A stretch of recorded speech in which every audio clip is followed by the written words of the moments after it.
Olá, meus queridos irmãos e irmãs. Com satisfação cumprimento a todos através de mais um estudo de uma lição. Hoje analisaremos a lição 10, seguindo Jesus na vida diária. Gostaria de convidá-los para uma palavra de oração.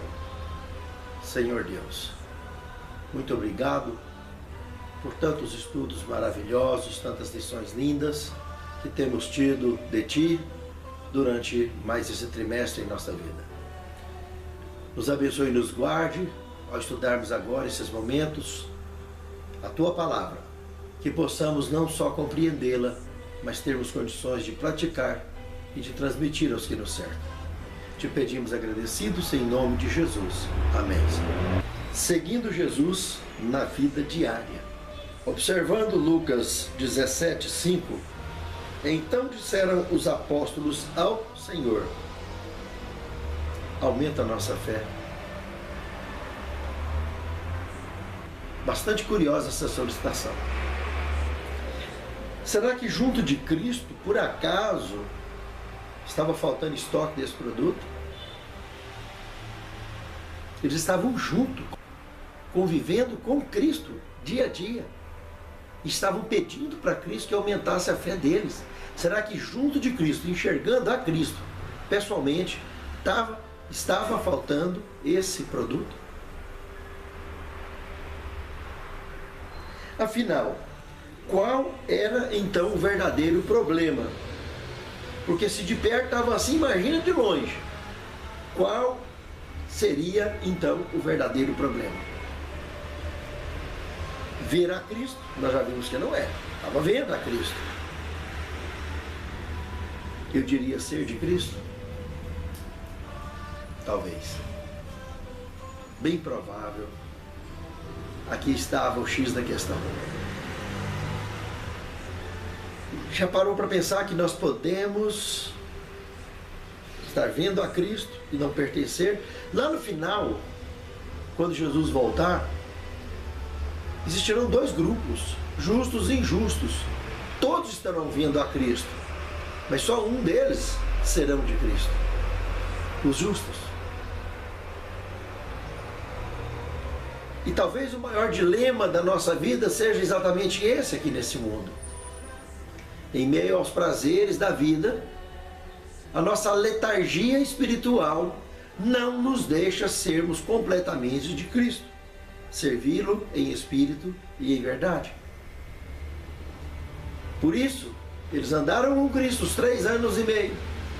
Cristo morreu, ressuscitou e ainda ficou mais 40 dias aqui na terra, para mostrar para eles, para esses apóstolos, para esses discípulos, e todos aqueles envolvidos nessa mesma campanha, até a sua definitiva ida para o céu, que de fato não adiantava só estar vendo a Cristo.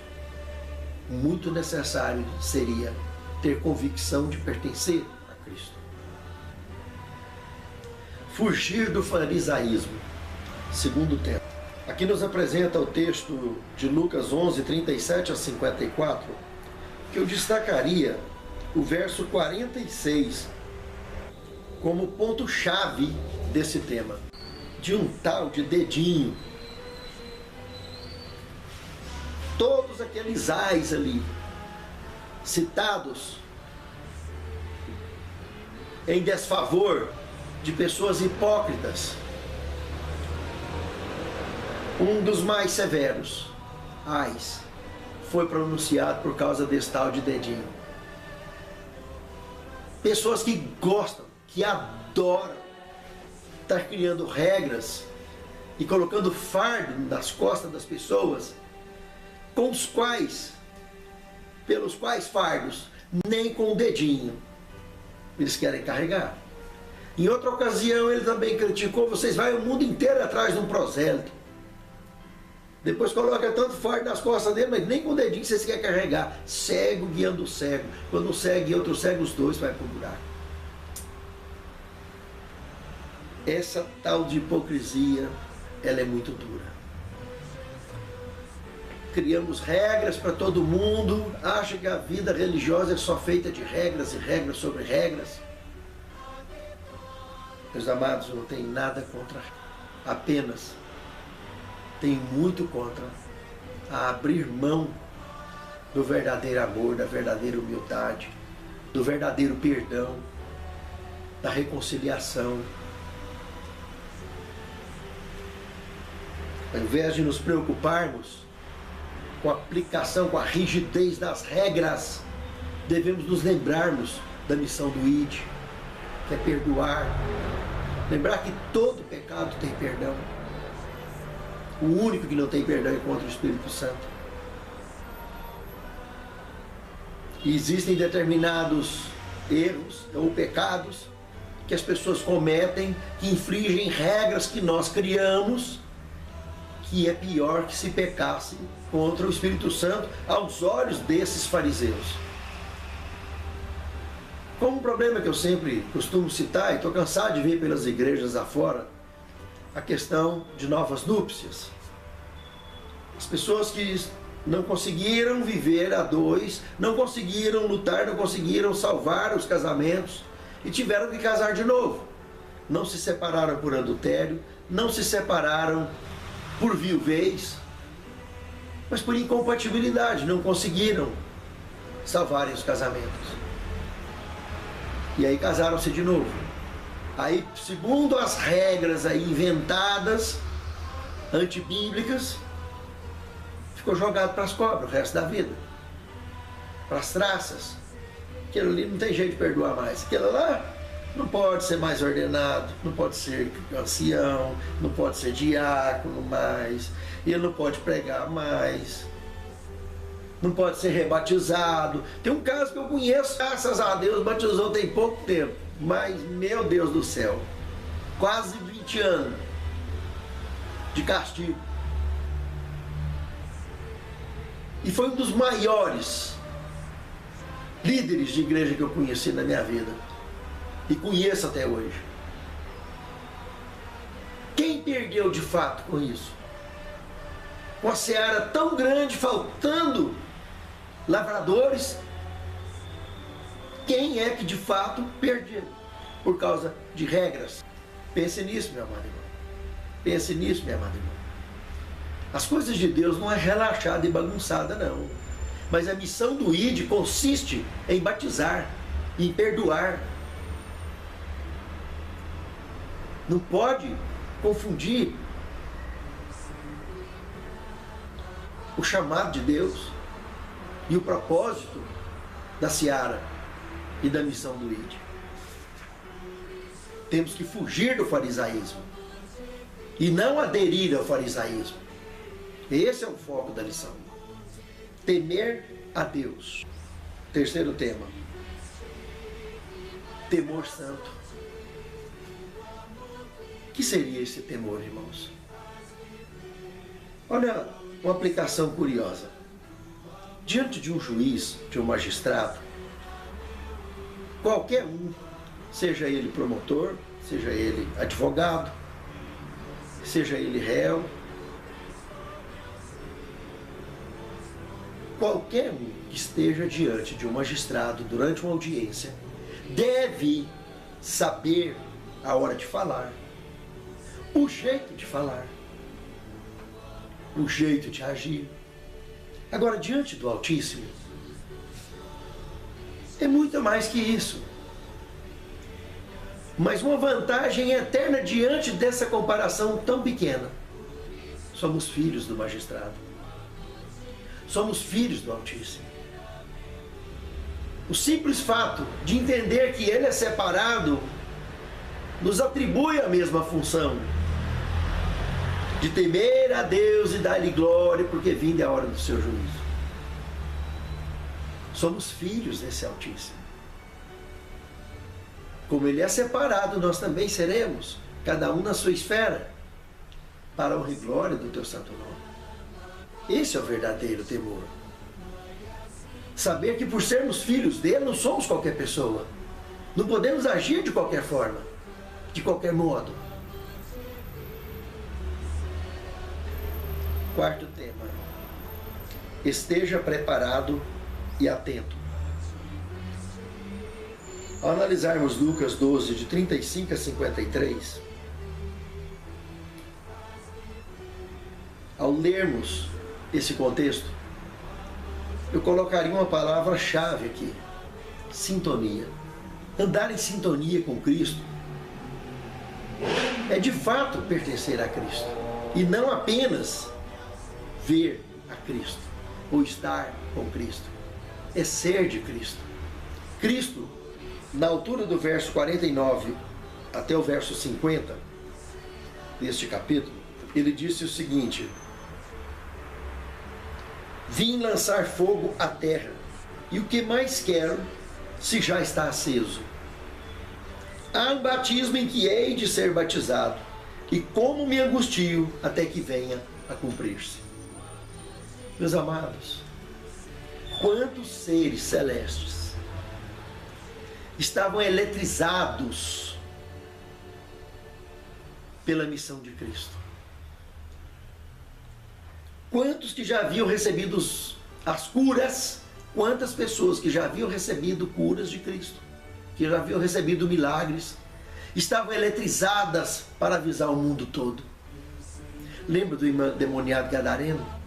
Não queria sair de dentro do barco mais, queria ir com ele. E ele falou: não, vai pregar os seus, que eles estão me expulsando aí, você não está vendo? Sabe, irmãos? 3 tipos de batismo: batismo na água, com arrependimento; batismo no Espírito Santo, conversão; e batismo no fogo, o entusiasmo da missão do ID, de pertencer a Cristo, de divulgar a breve volta de Cristo. Cristo estava ansioso para ele ser batizado nesse tipo de batismo. Sabe por quê? Porque ao cumprir ele com a missão dele, o fogo como já estava aceso, e quantos já estavam envolvidos nessa missão, entre seres celestes e seres terrestres, agora iria dar o fogo final. E que a última centelha é a minha e a sua, para que ele possa em breve voltar e cumprir com essa colheita sagrada, que envolve a mim e a você.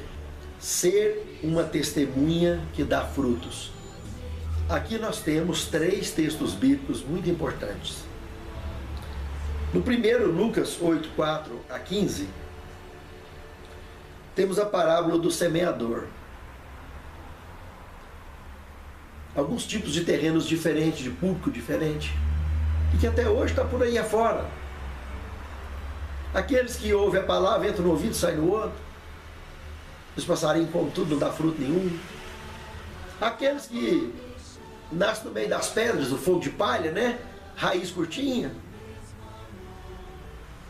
Logo que sai o sol, murcha. Fogo de palha. Aquele que nasce no meio dos espinhos, cresce, mas o espinho sufoca e não produz fruto. Porque os cuidados da vida não deixam produzir. E aquele que dá fruto, uma 100, uma 60, uma 30. Produção, irmãos. A videira verdadeira. Aquele que está em mim dá fruto, terá fruto em abundância. O que não dá fruto será cortado e lançado fora. Aqui em Lucas 18, 24 a 30, tem o jovem rico e as riquezas. Percebemos que não adianta fazer tudo e deixar o principal, que é o amor ao próximo. Amar a Deus acima de tudo é muito importante, mas e ao próximo? Nós não somos donos de nada, irmãos. Debaixo da terra, a formiga entra no ouvido e sai nos olhos, no nariz, de todo mundo igual, do rico, do pobre. Tudo o que tem no universo pertence a Deus, e nós pertencemos a Ele. Servi-lo em espírito e em verdade é tudo. Porque o galardão nosso estará garantido para sempre, e não é deste mundo. Em Lucas 19, 11 a 27, a parábola das minas, ou a parábola dos talentos também, que trata do mesmo foco e do mesmo público. produtividade. Não adianta enterrar talento, não adianta enterrar mina, não adianta enterrar tesouro. O talento, seja um, precisa render juros, render produção. Do contrário, seremos tidos como um servo mau, ser uma testemunha que dá frutos, testemunha viva de um Deus vivo. Pense nisso, meu amado irmão. Pense nisso, minha amada irmã. Sexto tema: ser um líder que serve. Lucas 22, 24 a 27. Nesse contexto bíblico, percebemos os discípulos face a face com Cristo, junto com Ele, disputando cargo no céu. Vê se tem lógica um negócio desse. Tem hora que a gente não consegue acreditar. Parecia que era uma turma de adolescentes que estava ali do lado de Cristo, de crianças, disputando cargo no céu. Nem lá ainda tinha ido. Já estava aqui disputando quem ia ser o maior lá. E Jesus se expõe abertamente a eles, como um resgate vivo em prol desse planeta. Já pensou que tipo de foco estamos de fato buscando? Chega a época de eleições, essa doença acontece em quase tudo quanto é comissão de igreja, fora, de nomeação, etc. Essa doença, essa praga rola solta para todo lado. Mas ser um líder que serve é o importante. O importante é estar servindo a Cristo. Parem para pensar. Quem é o dono da vida? Quem é o doador da vida? Quem é o mantenedor da vida? Não importa se você tem ou não tem cargo, se vai ou se não vai, se faz ou se não faz. O importante é que você está lá e está disposto a servir como Deus mandar. E em espírito e em verdade fazer bem feito, para a honra e para a glória de Deus. Que o maior seja o que sirva. De seres que caíram um dia e cumpriu com êxito a sua missão e voltará para nos buscar. É a maior promessa das Escrituras Sagradas. Por que o nosso foco deve mudar então? Pense nisso. Sétimo tema: ser missionário. Educação, página 309, diz o seguinte: em nossa vida aqui, embora terrestre e restrita pelo pecado, a maior alegria e a mais elevada educação se encontra no serviço em favor de outrem. Pense nisso, meu querido irmão. Pense nisso, meu querido irmão. Que seja essa a nossa vida e o nosso serviço ao lado de Cristo, ao lado do Mestre. Santo Deus, faça-nos vitoriosos. E que naquele grande dia, nós e os nossos lares representados nessa oração, seja contado entre aqueles que lutaram e cumpriram com a missão e foram vitoriosos. Te suplicamos agradecidos, em nome de Jesus. Amém, Senhor.